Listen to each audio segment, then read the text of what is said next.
Bonjour à toutes et à tous et bienvenue sur NTD L'Actu, votre point sur l'info de ce lundi 19 février.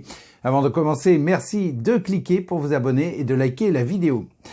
Et d'ici quelques instants, nous allons retrouver Anthony qui va faire un point aujourd'hui sur le niveau d'efficacité des vaccins ARNM et leurs possibles effets secondaires. Mais d'abord, voyons ce qui se passe en France.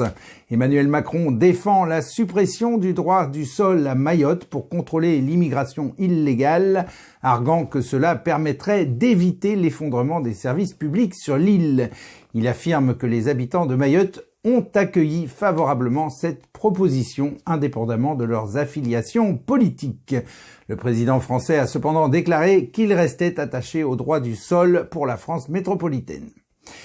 Et le salon de l'agriculture qui débute le 24 février porte de Versailles se prépare dans un climat tendu. La pression des agriculteurs sur le gouvernement est intense avec des actions prévues à travers la France. Les organisateurs craignent des manifestations lors du salon et appellent à garder l'événement festif malgré les tensions. Le gouvernement multiplie les rencontres avec les représentants agricoles mais se prépare aussi à se heurter à du mécontentement. Et près de 200 militants écologistes, députés et pêcheurs ont protesté contre la présence de l'un des plus grands chalutiers au monde à Saint-Malo. Ce navire est critiqué pour sa taille imposante et son impact présumé sur les ressources marines. La compagnie des pêches de Saint-Malo affirme cependant que le chalutier ne dépassera pas les quotas attribués et n'aura pas d'impact sur les autres espèces de poissons pêchés localement. Les politiciens présents ont également exprimé leurs préoccupations quant à l'ampleur de la pêche réalisée par ce chalutier. Et dans le Jura, des artisans boulangers de Lons-le-Saunier se mobilisent contre l'installation de franchises de boulangeries industrielles en périphérie de la ville. Ils déplorent la concurrence déloyale de ces grandes chaînes qui proposent des prix inatteignables pour les petits boulangers artisanaux. En réponse à leur démarche auprès des médias et des autorités locales, ils ont reçu une lettre recommandée du ministère de l'économie les menaçant d'amendes allant jusqu'à 750 000 € s'ils persistent dans leurs actions. Et c'est le moment de retrouver Anthony. Anthony, c'est à vous, on vous écoute. Merci Rémi. Bonjour à tous. Le temps passe vite. Cela fait près de 4 ans que la pandémie de Covid-19 a marqué nos vies. Et comme vous le savez, pour y faire face, le monde s'est massivement tourné vers les vaccins ARNM. Mais cette solution, mise en avant comme surefficace, est aujourd'hui remise en question. Une étude, notamment de la clinique de Cleveland aux États-Unis, va même jusqu'à suggérer qu'il faut maintenant arrêter les vaccinations. En effet, d'après les résultats de cette étude, bien que dans un premier temps les vaccins aient montré une certaine efficacité dans la prévention de l'infection, aujourd'hui leur utilité aurait drastiquement chuté. Dit clairement, il ne servirait maintenant plus à rien de se vacciner contre le Covid. D'autant que cela pourrait même avoir des effets d'affaiblissement immunitaire. C'est ce que des experts ont mis en évidence lors d'une audition au Congrès américain. D'après eux, désormais, plus le nombre de doses de vaccin Covid-19 administrées est élevé, plus le risque d'infection virale est important. Voici les détails. L'étude publiée par la Cleveland Clinic en avril 2023, évaluée par des pairs, a observé 51 000 employés de la clinique pendant 26 semaines. Les résultats de la recherche indiquent que lorsque les variants Omicron BA4 ou BA5 sont devenus les souches prédominantes, l'efficacité globale du vaccin bivalent dans la prévention de l'infection par Covid-19 était d'environ 29%. Lorsque la souche dominante était la lignée BQ, non incluse dans le vaccin bivalent, l'efficacité chutait à environ 20%. Plus tard, le vaccin bivalent n'a pas eu d'effet protecteur perceptible lorsque les lignées XBB sont devenues dominantes. Après analyse, les chercheurs ont suggéré que l'efficacité plus faible que prévue du vaccin bivalent pouvait être attribuée au fait qu'une partie importante de la population avait déjà été infectée par le variant Omicron de manière asymptomatique. L'immunité naturellement acquise dans ces cas pourrait déjà jouer un rôle en fournissant un certain niveau de protection contre le Covid-19. Par ailleurs, l'étude de la clinique de Cleveland a également mis en évidence des variations dans le risque de contracter le Covid-19 en fonction du nombre de doses administrées.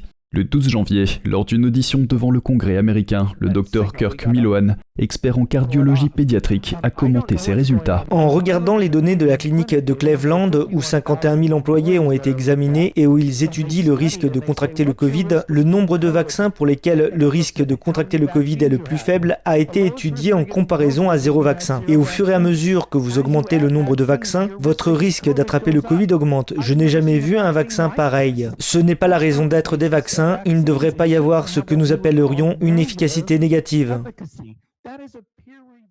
Ces découvertes remettent en question notre approche face au Covid-19 et suggèrent la nécessité de réévaluer la stratégie vaccinale. Car si la baisse de l'immunité face au Covid s'avère réelle, il faudra encore du temps pour que les mécanismes sous-jacents ne soient révélés. De plus, cette étude ne concerne que l'immunité vis-à-vis du Covid. On ne sait pas encore si l'effet constaté pourrait dépasser le cas particulier de ce virus. En effet, il n'est pas à exclure que la baisse d'immunité puisse affecter le système immunitaire au sens large. Après tout, les vaccins à ARNM sont une technologie très récente et les effets secondaires à moyen et long terme restent largement méconnus. Alors, au vu de ces derniers résultats, puisqu'un choix libre et éclairé ne peut se faire qu'en disposant de tous les éléments, n'hésitez pas à partager cette vidéo autour de vous. On ne sait jamais. Prenez soin de vous et de vos proches. Rémi, c'est tout pour moi. Merci Anthony. Et on passe tout de suite à l'international avec la Russie, où plus de 150 personnes ont été condamnées à des peines de prison pour s'être rassemblées en hommage à l'opposant Alexeï Navalny, récemment mort en détention.